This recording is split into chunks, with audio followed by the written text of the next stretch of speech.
Many people have Ouija boards tucked away in their closets, gathering dust, often unused. I discovered the existence of such a board when I was 16 years old. I asked my parents if we had one, and my mother revealed that indeed, she had one stashed away in the basement closet, among old board games and other relics of the past. This closet, located by the laundry room, held various items from my parents' younger days. Intrigued by the idea of using a Ouija board, driven by my slight superstition, I asked my mom for help in retrieving it.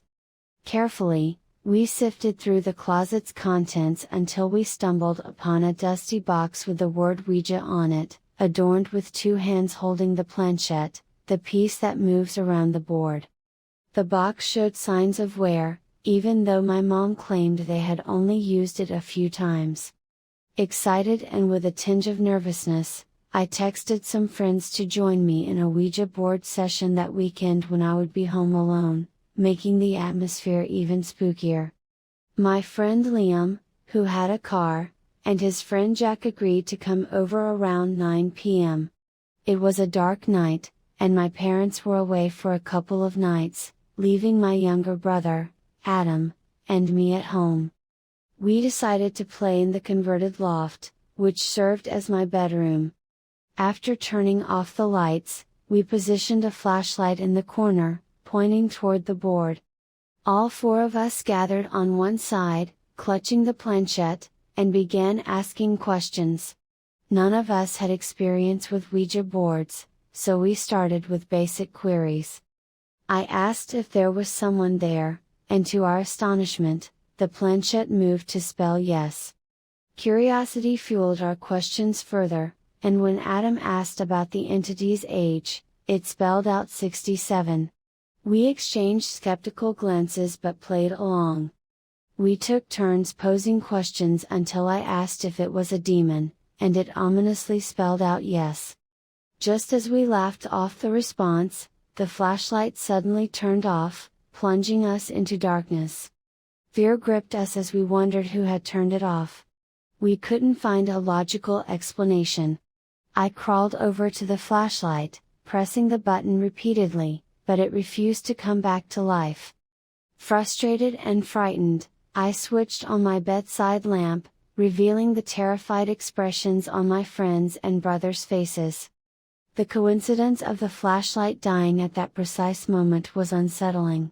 We decided to halt the session and left my room, seeking comfort in the backyard due to our collective unease.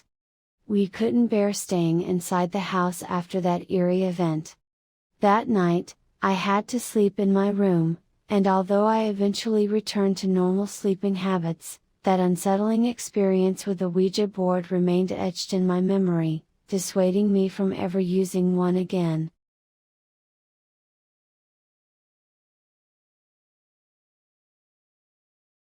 Several years later, in my mid-20s, I found myself drawn back to the world of Ouija boards.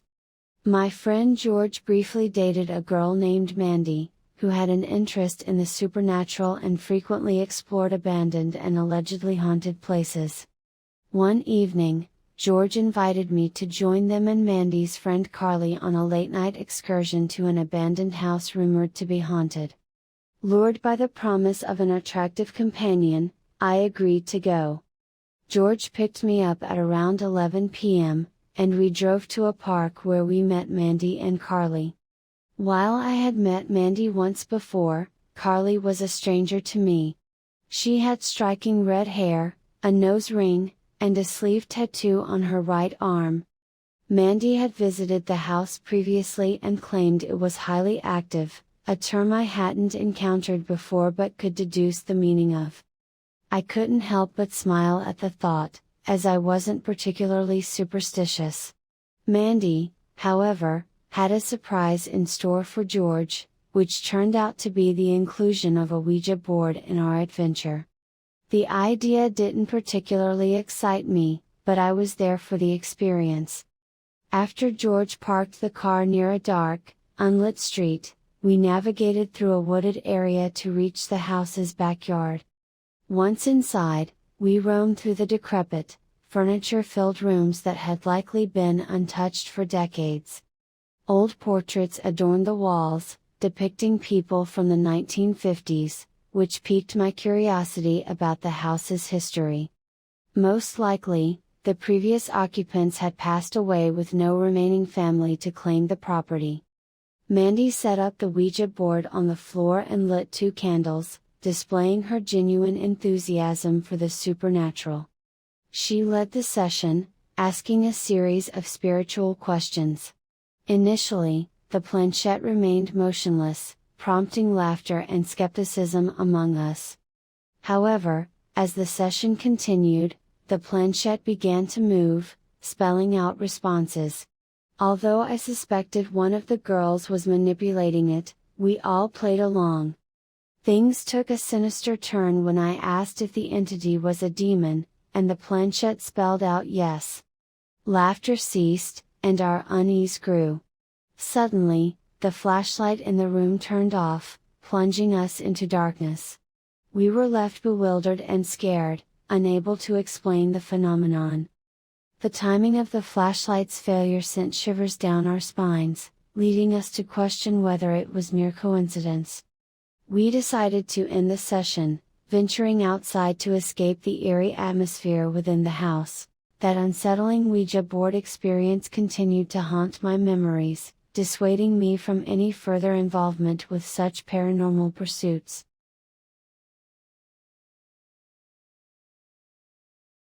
Years later, in October 2015, during my junior year of high school, I found myself in the midst of a horror phase, obsessed with all things spooky and supernatural, especially as Halloween approached. My interest in Ouija boards grew, and I ordered one online. With my parents away one night, I convinced my younger sister to join me in using it. Sitting at the dining room table with dimmed lights, we held the planchette and asked questions, but our nervousness soon gave way to laughter. I decided to continue alone after my sister lost interest. Returning to the dining room around 1 a.m., I held another solo session, asking similar questions in a hushed tone to avoid waking my sister. While waiting for a response, I heard soft footsteps and a muffled female voice from upstairs. Confused, I went upstairs, following the voice that seemed to be coming from my older brother's room, who was away at college. Curiosity overwhelmed me, and I approached the room, listening to the voice repeatedly saying, "Grandma's here, Georgie."